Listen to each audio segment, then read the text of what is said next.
This is a very powerful topic of faith and of belief, and one that is so central to all our lives, no matter where we are on the spiritual journey. Yesterday, as I was meditating on it, an incident that happened in my own life came to my mind. A few years ago, Nivedita and I were traveling in the Hawaiian Islands, and we decided to go snorkel. This may not be a surprise to those of you that grew up in India who are of my generation. We don't grow up swimming, or I never got swimming lessons. I don't know how to swim. For some reason, I'm still somewhat comfortable in water, and as long as it's not too deep and it's a still water body or a slow-flowing river. I'd never, ever tried to enter the ocean. It is not something that, I was used to doing. And so we decided to snorkel. I'm sure many of you may have done that, and you're aware of how it works. And we kayaked to the middle of the sea. And then, I was given a lot of instruction. I was wearing life jackets and how to hold the thing, and you have to bite on it. I don't exactly remember, but you're not supposed to breathe through your nose. You have to breathe through your mouth, etc., etc. And I was preparing myself to sort of get into this. I wasn't truly afraid until I actually got into the water. I thought, sure, this will be fun. And and somehow something happened, and the kayak that I was sitting on just got tipped over because everybody was getting into the water, and I don't know what happened. And before I could wear all of those things and I could really prepare myself, I found myself in the sea. And, of course, this panic takes your body over. It's funny when I look back at it, but in the moment, it was primal. Your body goes into the state of shock, and it's trying to, do things that are not sensible. And so, of course, the instructor came up to me, and then he was patient enough. He explained to me, no, don't panic. It's all okay. It's fine. Just hold the thing, breathe through your mouth. It'll be fine. And then I tried doing that. Here's the thing. I had actually paid a lot of attention when he was speaking, so I did understand what he was talking about. So there was no confusion in my mind. I would go ahead and do that, and I would try to enter the water. And because I was already pushed into the state of panic, for some reason, in about a minute or so, my body would feel like it's drowning. And then I would sort of let go of the thing or not follow the instruction. I would start breathing through my nose, whatever you're not supposed to do. And then this went on for about 5 minutes, and then the instructor came up to me, and at this point, he was sort of, beginning to lose his own patience with me, and he said, listen, there is no way you can drown. You're wearing these fins, you're wearing this life jacket, it doesn't matter how hard you try, you cannot drown. You'll be fine. You'll be fine. Just hold the darn thing and just breathe through your mouth and go underwater. And of course, I was not going to explain anything to him, but I remember it even in that moment, but I was recollecting this yesterday. I don't know why this even came to my mind. The problem was not that I didn't know. That was not the issue. I knew. I actually was paying attention. I had all the instructions right. And somehow a part of me was not living in that realization. It was not able to understand that I'm not going to drown. That fear would again come up. It took me about 10 minutes. I was able to go underwater. It was not as fun as I imagined it would be, but I was able to see fishes, creatures, I did relax in about 15, 20 minutes, and it turned out to be a great learning experience. Looking back, though, what stuck with me the most was this experience of that primal fear, where there is an intellectual understanding that I cannot drown. This is not all that hard. I just need to do something very simple. I just need to hold on to this thing with my mouth. I need to breathe through my mouth. And I need to, whatever else the process was, I don't quite remember right now. It was clear in my mind, and yet there was this other part of me that was not living in that realization. There were these two parts in me. I would actually be able to do that for a couple of minutes, for 5 minutes, and then it would kick back in. And then I would, let go of that thing or do something stupid, and then I'll be like, my body would feel like it's drowning. Although I knew very well it was not drowning. There's no way I can drown. And you might be wondering, how is this related? Somehow in my own mind it was. Because faith is a little bit like that. We truly know on some level what truth is. But in the moment, there is something else that kicks in. a part of our own brain, the limbic brain, the lizard brain, kicks in that manifests itself in the form of so many emotions that we experience. And then, just like I'm flapping my hands and trying to do whatever I was doing was not helping me. It was actually making me more unstable. I was drinking seawater and it was making me feel nauseated. It was not helpful at all. And yet, there was this part of me that was convinced that this is what I was meant to do. This is how I'm going to feel safer. I'm going to feel secure. And we go through this constantly in our own life. There's a part of us, if you're here on a Sunday morning, we know that God is in charge, that we are loved by God. And all of this world is a way in which we learn our own lessons. We learn to work out our karma, and that's why we have incarnated. And this material plane is not meant to be perfect. We know that on some level, and yet that knowing intellectually, mentally, feeling-wise, emotionally, whatever it is, it does not always protect us, especially during times of need. When there is something in us that's triggered, some part of us where we are just pushed into that part of our brain, physiologically speaking, but also just emotionally, energetically, we are just pulled back into that place of feeling small, feeling fear, feeling petty, feeling all those emotions that wants us to think about our own survival, somehow feel threatened in all ways. And faith is sort of at the base of all of this. The more we stay connected, the less we are in that place of fear and of feeling threatened. And we go through this constantly. We may know that, God loves me infinitely and I'm supposed to share his love and serve everybody around me. And yet, I'm so hurt that he spoke to me that way. I want to open my heart to everybody, but right this moment, it just feels like it's closing. I cannot open it to this one person. I know God is my security. Everything that comes to me, my daily bread, all that I need comes to me from God. And yet, I experience anxiety when the stock market dips or whatever it is financially my life is going through. And, it sounds all too familiar because there are different voices in our head. There are many mental citizens that we often work with, that we're constantly working with. There is a place of faith that we're aspiring to, and yet there is all these other realities that we also have to reconcile in the process. And that is the whole point of why we navigate challenges, opportunities, everything that we go through in life. It is to remind us that this understanding that you think you have is not yet fully integrated. In fact, it will not be until we are fully established in God. Until that time, there is the ego and all emotions, negative, positive, anything that takes us away from center is rooted in our own ego. Easier said than to actually work with them. This obviously has been a fairly interesting week for this country, as all of you and all of us have experienced in these last 5 days. I personally don't have very strong passions or political opinions. It's just my personality. But of course, it's been eventful. Perhaps exciting for some, and wherever we live in the area and my groups of social contact and interest here, it has been all kinds of other sorts of emotions, soul-crushing, depressing, whatever it is that people go through. Again, I'm not making light of any of it. It is quite true. But more than anything, as I was watching, talking to my friends, being on news, I'm somebody who does indulge in news. I actually find it helpful, and I'm generally not carried away. I don't take that for granted into that other part of my own brain when I'm needing to process all of it. But more than anything, what I felt the most was sympathy.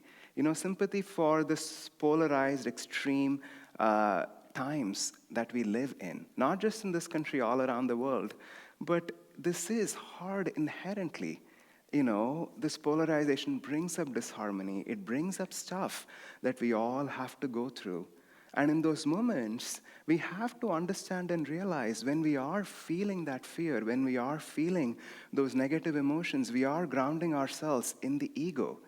That is not the light that can shift or move any darkness we might see, understand, perceive in the world around us. As challenging as it is, light in these times is not what it looks like. It is a kind of transcendence. Faith is not just that which gives us acceptance of realities. Of course it does. Faith, more than anything, as I was thinking about it, and I was sharing with a friend, he and I were discussing these results, and we were talking about faith itself, and the thought that came to me was faith helps us to live with the awareness and attunement with longer rhythms of time.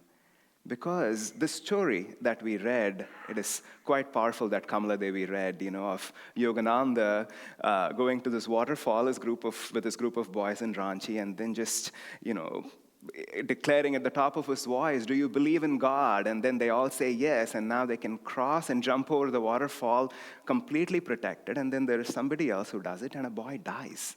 Wow, that's gruesome. You don't see that story taking that end.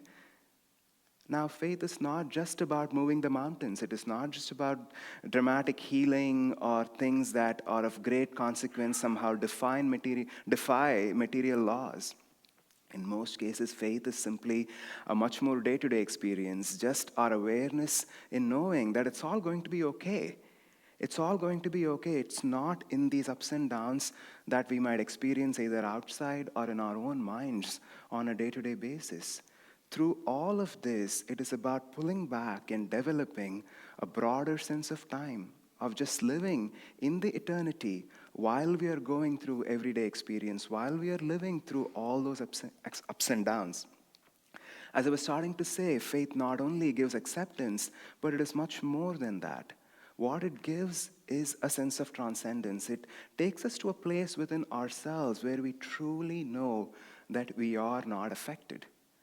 It is not easy to always be in touch with that place, but through practice, through attunement, we do have that experience, and that's what keeps us bringing us back to a setting like this, to the practice of meditation, and to all the spiritual ideals and principles that we aspire to, because we do know there is that place within all of us, that this world is not inherently real. This is the plane of duality. It goes up and down. Energy in itself makes everything a pendulum. What swings this side has to swing back. There isn't anything inherently right or wrong on the material plane. The truth, the rightness, all of that we are seeking is in God. I was reading the autobiography of a yogi, which I always tend to do before giving a talk or giving a Sunday service. And interestingly, Master always has something very useful and relevant to share. And the story that my eyes glanced upon yesterday was a story that I had not spent a lot of time reading. It is in the later part of the book when Yogananda is traveling to the southern part of India. And he recounts the story from the life of Alexander the Great. I'm sure many of you have read this and know what I'm talking about. So Alexander, the Greek conqueror, he's invading, large stretches of land. He's going through all of Central Asia, all the European plains, and now he has reached the northwestern frontier of the Indian subcontinent in the Himalayas. And he even crosses over. He comes very close to the Gangetic Plains. As history records it, he didn't reach the Ganges. He wanted to. He has heard tales of it, but he stopped. And the way history is told, and these are records from Greek history that still exist today, from his own time, that were recorded and preserved. And Yogananda shares this story in the autobiography of a yogi. When Alexander approached, and when he was somewhere in the northwestern parts of India, he hears that the kings and all the great ones in this land bow down to this yogi, to the spiritual people, the spiritual greats. And that is very different from the land where he comes from. In that culture, the kings are considered gods. They are the god. There's nothing about the kings. So he is used to being treated as God, and then he's so amused or surprised that why is this man that owns nothing, who has no power on this plane, why is he somebody that people with power bow down to?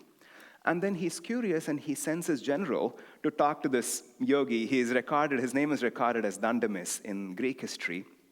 And one of Alexander's general comes up to this yogi who is laying down by the banks of a river. He's naked, he's not wearing any clothes, he's just laying on grass. And then the general shares Alexander's message with this man. Alexander is still wanting to invade. Either you could surrender your country, or he could wage a war, and basically he wants to conquer all land. So he does want to conquer India. And so this general delivers the message to Yogi Dandamis. He says, you have two options. Alexander the Great is delivering this message to you. He would like for you to come and meet him.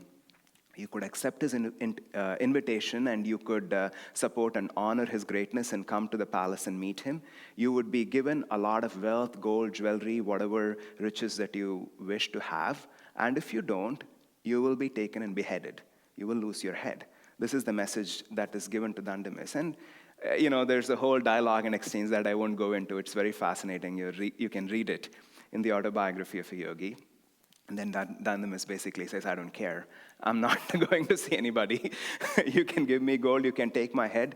It doesn't really matter to me. If he wants, he can come see me. And Alexander is very fascinated by this answer.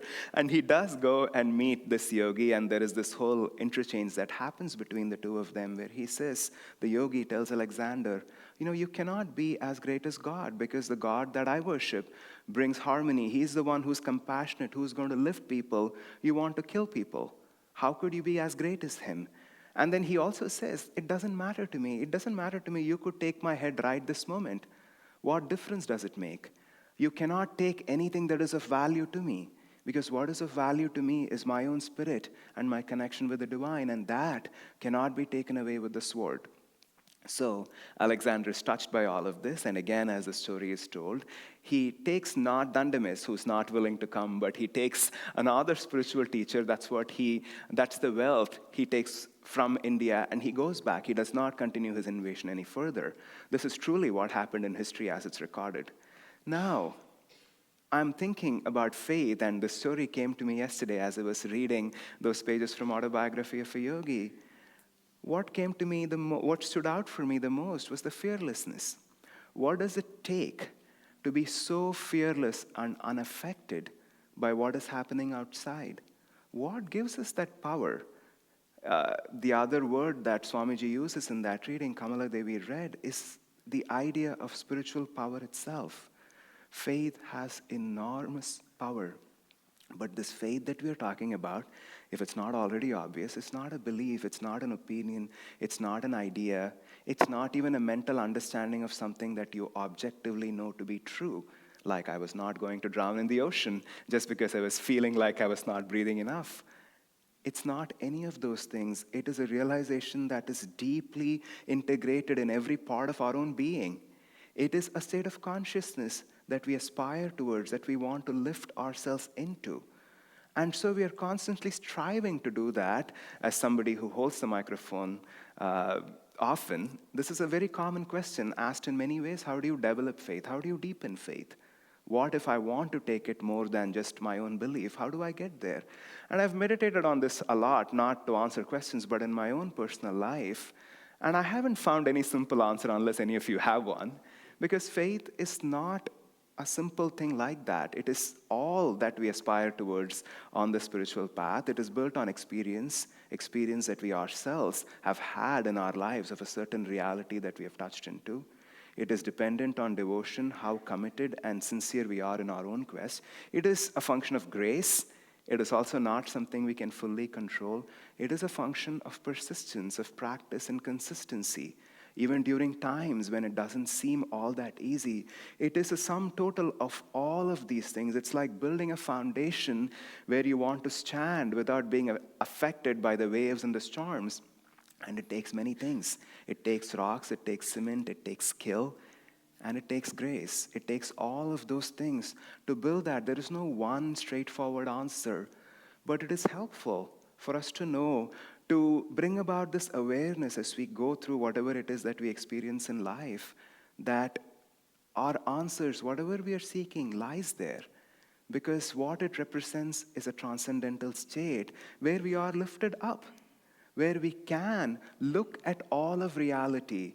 We can face into everything that's happening that may be pleasant, may be unpleasant, may look right, may look wrong. You don't have to change the picture to make yourself feel better. We are just able to touch into a place that is devoid of fear, where we know that we are not affected. Whatever we value, whatever is of true meaning, cannot be touched by the events that are happening outside of us. On all levels, that's truly the realization that we are seeking. There's a story from the life of Ananda Ma. In 1947, again, those of you that are from India know this story all too well. India went through a partition. This was when India gained its independence from the British. And, Pakistan and Bangladesh, they were made one country, and India was one country. So both of them were not separate countries as they are now. And it was one of the most challenging times in the history of India. The number of people that were killed, that died, far, far surpass even, the genocide and under Nazi regime. It is all of these stories and records in history are not all that recorded because they didn't meet the Western eye, but truly the numbers are quite shocking and staggering. And Anandamayi Ma, who was a great Indian saint, she was actually from East Bengal, which was now going to be Pakistan, but she had moved to India. She cannot go back there. She had already established all of her ashrams all around the country in India, which was going to be India. Before 1947, it was all India. But now, this partition was going to separate these lands. And her devotees, her disciples, were in deep unrest. And they kept asking Ma over and over again, what should we be doing? What is our role in this? What should we do here? And, Ma, after some of these questions, she almost lost patience and she looked at one of her disciples and asked this question. Do you think the one who created this world does not know how to take care of it? Just a question that you have to sit with for a second. Do you think the one that created this world does not know how to take care of it? And what she's alluding to is that deepest form of faith where we can live in that awareness that we are always protected by God, that everything that happens is part of a divine plan and design. And it is not a place that is easily accessible to us when we ourselves go through trials, through challenges, when we are in the hands of emotions, when we experience fear, anxiety, anger, all that we go through. And a large part of spiritual practice is simply developing that awareness. And it's not something that can be mentally developed. That's why we need all the tools that we can have from the spiritual path. But more than anything, it is simply this awareness that there is a part in me that whatever I'm feeling is not as real as it seems. It looks and feels, and it just is so real in terms of my experience and what I'm going through. But this is not what is true. What is true is God's love for me. What is true is that it is all part of God's infinite compassion and His design for this world and for my own life. Now, it is easier said when things are happening outside, when all of us are going through things together, but also we come through experiences where in our own personal lives, that faith is questioned. Faith is the only antidote to doubt. It is the only antidote to fear. And the way we deepen our faith, the way we constantly keep growing in our own spiritual journey is entirely dependent on how well we are able to ground ourselves in our spiritual practices. We are able to pull back into our own spine. Swamiji ends this reading with that verse from the Gita of one-pointed concentration, of being able to detach from your own mind. Again, easier said, but that is the essence of all spiritual practice. During times like this, we want to remind ourselves what our role in this world is. Each one of us may be called to serve in a different way. Each one of us sitting in this room may see themselves at a different point in the political spectrum, philosophical spectrum, wherever it may be. But we really want to tune in to what it means to bring light into this world. Bringing light into this world does not depend on where you see yourself or where you place yourself. It is fully dependent on how well we are able to pull back and live with that broad sense of time, to live in eternity while being grounded also in the current moment. You don't have to hide from reality. You don't have to have strong emotions about it or to feel like you cannot swallow the truth in its entirety. What we need is to keep pulling back. By pulling back, I don't mean go back, but pulling inside, deep into our own spine, where we can stand there, stable and firm on our own feet, and be able to say, like Dandamis, nothing will affect me. It's all okay. And then from that place, we have enormous power. We have power to move mountains. We have power to not, to be able to jump over a cliff and not fall down. That power does not come from any other place except from that part of our own spine, where we are able to touch upon that reality that is unaffected by fear, unaffected by whatever is happening outside of us. So, as we go through this week and this month and this year and whatever else is to come in the future, let's remember that. Let's remember to constantly remind ourselves the answers that we are seeking, the power that we are seeking, even the power to cause change in this world, has to come from our own spine. It has to come from our awareness that God alone is the sole reality, and everything else is bound to change. And at the end of all of it, all that will matter is our own spirit and our connection with God. God bless you. Let's take a moment of silence.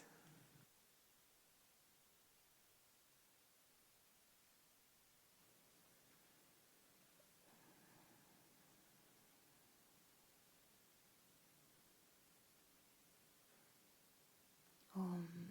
Amen.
Keep calling him, keep calling him, keep calling him.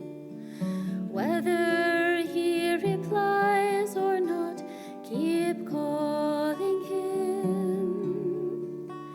In the temple of unceasing prayer, believe that he is approaching there, and call to him, keep calling him.